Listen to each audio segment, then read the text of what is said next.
Good morning everyone, welcome back to the channel. आज 29 अप्रैल के current affair हम इस वीडियो में कवर करने वाले हैं। शुरू करेंगे, सबसे पहले एक शॉर्ट न्यूज़ देखेंगे। शॉर्ट न्यूज़ ये है कि अभी रिसेंटली ही 2023 का गोल्डमैन एनवायरमेंटल प्राइज़ दिया गया है। किसे दिया गया है? ब्राज़ीलियन महिला हैं, एक इंडिजिनस मुंडुरुकु वुमेन है फ्रॉम ब्राज़ीलियन अमेजन। इनका नाम है एलेसेंड्रा कोरप। इन्हें ये अवार्ड दिया गया है। किस लिए दिया गया है? इनके एफर्ट्स के लिए of 6 activist from 6 continents who work at the grass root level to safeguard the environment. जब से ये देना शुरू किया गया है ना, कब से, मतलब ये जो अवार्ड है गोल्डमैन एनवायरमेंटल प्राइज़ 1989 से ये देना शुरू किया गया है। एस्टेब्लिशमेंट इसका हुआ है और ये ऐसे लोगों को दिया जाता है, ऐसे लीडर्स को दिया जाता है जो कि लोकल इनिशिएटिव को एंगेज करते हैं, जिससे कि एनवायरनमेंट चेंज के लिए कुछ पॉजिटिव रिजल्ट देखने को मिलता है थ्रू सिटीजन और community involvement.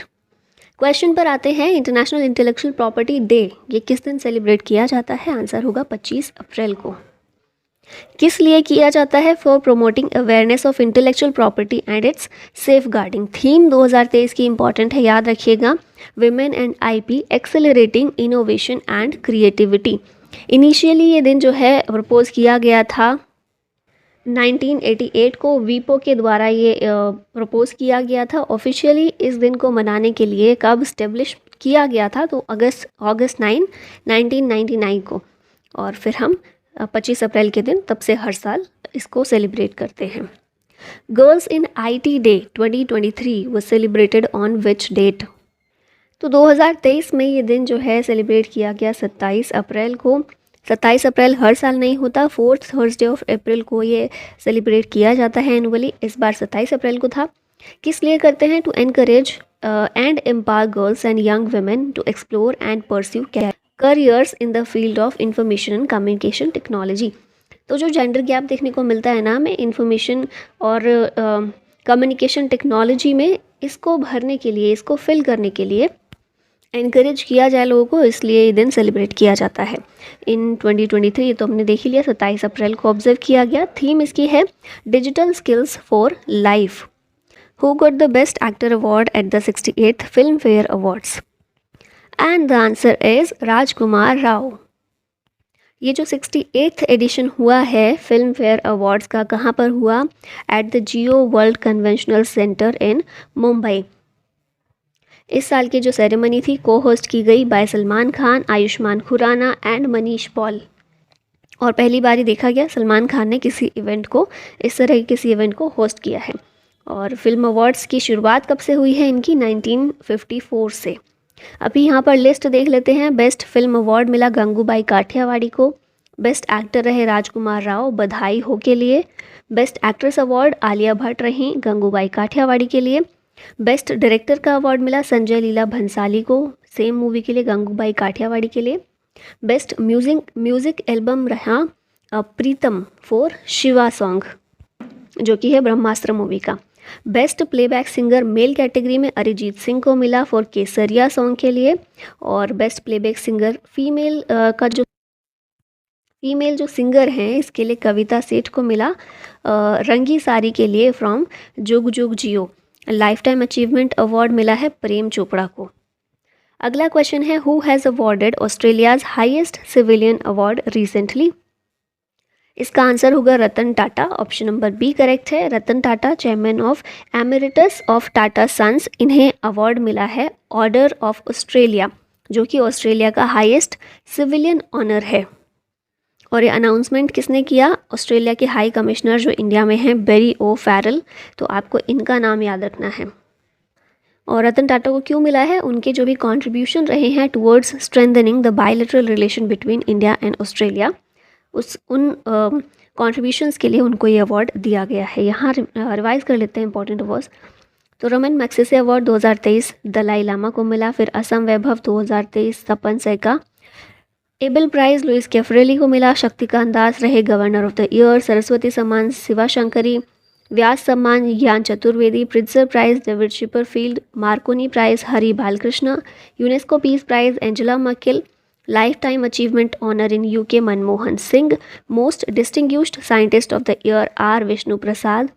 Pandit Hariprasad Chaurasia lifetime achievement award, Prabha Atre Miss Universe 2022 R'Bonney Gabriel best original song award at Golden Globe and Oscar दोनों में ही नाटू नाटू को दिया गया है।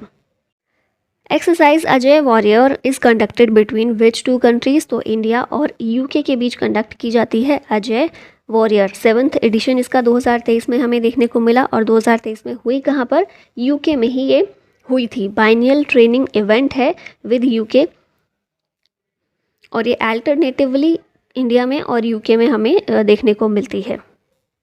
लास्ट टाइम जो हुई थी 2021 में वो उत्तराखंड में हुई थी, इस बार हमें यूके में देखने मिली।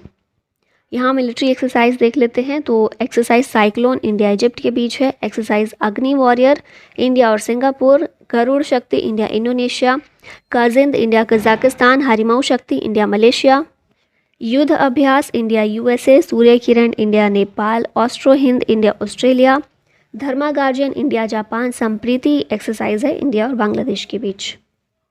इन which state the heritage festival 2023 is being organised. Heritage festival 2023 ये ऑर्गेनाइज गोवा में हमें देखने को मिल रहा है। 28 से 30 अप्रैल के बीच इसको ऑर्गेनाइज किया जाएगा। सलीगांव विलेज नॉर्थ गोवा में जो है वहाँ पर इसको सेलिब्रेट किया जा रहा है। एम क्या है, to promote cultural tourism in the state by showcasing its traditions, culture and arts. और हमने देखा कांतारा मूवी जो थी उसके बाद तो और ज़्यादा गोवा का कल्चर जो है वो लाइमलाइट में आया है, वरना गोवा की जो एक मॉडर्न वाली तस्वीर है वही देखने को मिलती थी हमेशा। फिर यहाँ पर इंपॉर्टेंट फेस्टिवल रिवाइज कर लेते हैं। Mandu festival Madhya Pradesh, Belum caves Andhra Pradesh, Lai Haraoba Manipur, Buxa bird festival West Bengal, Zokutpui Mizoram, Dhanu Yatra Odisha, Madhavpur mela Gujarat, Modhera dance festival Gujarat, chariot festival Tamil Nadu, Chhath Puja Bihar, Gangaur Rajasthan में, करावली फेस्टिवल कर्नाटका, माघ बिहू असम, जल्लीकट्टू मदुरई तमिलनाडु में, Chapchar Kut Mizoram, innovation festival Arunachal Pradesh, Nagoba Jatra Telangana, Suraj Kund craft mela Haryana, Kala Ghoda art festival Mumbai और कोणार्क डांस फेस्टिवल ओडिशा में सेलिब्रेट किया जाता है। Which country became largest recipient of ADB funded programmes in 2022? इसका आंसर होगा पाकिस्तान, यूक्रेन नहीं है। एशियन डेवलपमेंट बैंक के द्वारा एक एनुअल रिपोर्ट जो सबमिट की गई, रिवील की गई, उसमें देखा गया पाकिस्तान ने रिसीव किए हैं लोन कितने, 5.58 बिलियन डॉलर के लोन जो है पाकिस्तान को ADB की तरफ से दिए गए हैं और इसी के साथ ही बना है largest recipient of ADB funded programmes और projects in the year 2022। ADB की बात करें, फॉर्मेशन हुआ था 1967 में और हेडक्वार्टर है मनीला फिलीपींस में। यहाँ पर बैंकिंग अवेयरनेस से रिलेटेड चीज़ें देखें तो RBI जो है इसने पेनल्टी लगाई थी 44 लाख्स की on 4 cooperative banks for violating various norms. RBI का फाउंडेशन डे ऑब्जर्व किया जाता है 1 अप्रैल को। RBI 1 अप्रैल 1935 को स्टेब्लिश हुआ था in accordance with the provision of reserve bank of India act 1934। फिर सिटी यूनियन बैंक इसने लॉन्च किया था इंडिया का पहला vice biometric authentication banking app. ठीक है, वॉइस के ज़रिए बायोमेट्रिक ऑथेंटिकेशन वो हो जाता है, सिटी यूनियन बैंक के द्वारा किया गया। SBI ने अनाउंस किया reintroduction of its retail term deposit scheme Amrit Kalash. RBI ने अपॉइंट किया नीरज निगम को एज एग्जीक्यूटिव डायरेक्टर, इंपॉर्टेंट है ये। फिर उसके बाद फिनो पेमेंट्स बैंक ने रिन्यू किया इसका association with Rajasthan Royals for the season 16 of IPL। Fino Bank will be RR's मतलब राजस्थान रॉयल का ऑफिशियल डिजिटल बैंकिंग पार्टनर ये है Fino Payments Bank. Recently which IIT launched cyber security skilling program, ये है हमारी IIT कानपुर। IIT कानपुर का C3I hub यानी कि cyber security technology innovation hub ने लॉन्च किया है एक cyber security skilling program with support from the department of science and technology government of India under the national mission on interdisciplinary cyber physical system NMICPS। ये program जो है focus करता है on models, tools and techniques for enforcing security. IIT related current affair देखें तो IIT Kanpur ने develop किया था एक compressed air based mineral transport system और ग्लोबल इन्वेस्टर्स समिट में इनके इस प्रोजेक्ट को प्रेजेंट किया गया था। इसरो ने एक MOU साइन किया है with IIT Madras to help create a training module for their Indian human space flight program. IIT Madras के रिसर्चर्स ने डेवलप किया है और डिप्लॉय किया है एक सिस्टम जिसका नाम है सिंधुजा 1, जो कि केपेबल है of generating electricity using energy from sea waves. ठीक है, IIT मद्रास और ऑस्ट्रेलियन यूनिवर्सिटीज़ के बीच एक कोलैबोरेशन हुआ है to launch the Australia India centre for energy. किस लिए हुआ है? To work on the SDG। यहाँ पर SDG है सस्टेनेबल डेवलपमेंट गोल्स 2023 तक के लिए जो हमारे पास हैं उनके लिए किया गया है। Who launched IFFCO's nano DAP? DAP क्या है? Diammonium phosphate. इसको इफ्को के द्वारा ये तैयार किया गया, बनाया गया और इसे लॉन्च किया है हमारे कोऑपरेशन मिनिस्टर अमित शाह ने।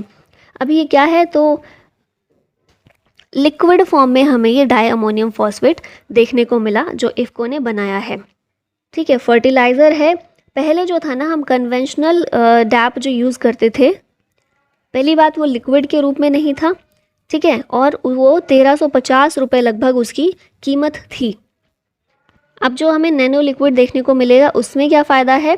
तो जो कन्वेंशनल बैग हमें देखने को मिलते थे ना, 50 किलो का एक बैग अभी की 500 ml की एक बॉटल के बराबर है। ठीक है, दोनों में सेम हमें amount of di ammonium phosphate का मिल जाएगा और इसकी कीमत में, प्राइस में भी बहुत फ़र्क है। पहले एक 1350 में पड़ता था ये, अभी एक 500 ml की बॉटल 600 पर 500 ml बॉटल ये पड़ेगा। ठीक है, तो किसानों के लिए बहुत अच्छी चीज़ है ये। एम क्या है इसका? Farmers to use nano urea and DAP extensively to make the country self reliant and reduce import dependence.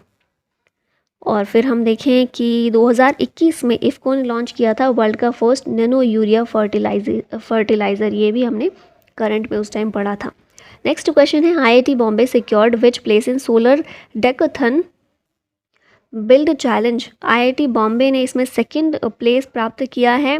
IIT Bombay का जो शून्य टीम है इसने सिक्योर की है second place in solar decathlon build challenge in the United State. Reason क्या है? For their innovative zero energy house designed to address air quality challenges in Mumbai's hot and humid climate. Shunya की full form देख लीजिए, इसकी full form है sustainable housing for urbanising nation by its young aspirants. ये जो शून्य है एक स्टूडेंट ड्रिवन टेक्निकल टीम है IIT बॉम्बे की, जिसने सेकेंड प्लेस इसमें प्राप्त किया है। अभी लास्ट में आप लोगों के लिए क्वेश्चन है, the representatives of the state in the Rajya Sabha are elected by whom? How many number of members are nominated by the president to Rajya Sabha? Which fundamental right cannot be suspended even during an emergency? The fundamental duties are mentioned in which part? And last में question है, which article of the Indian Constitution abolished the untouchability? तो इनके आपको answer देने हैं। और ये last में आप लोगों के लिए है, who is the author of the book smoke and Ashes? Amitabh Ghosh, Amitabh Bachchan, Shashi Tharoor या फिर अजय सक्सेना? इसी के साथ वीडियो का होता है अंत। Thank you so much for watching. जय हिंद।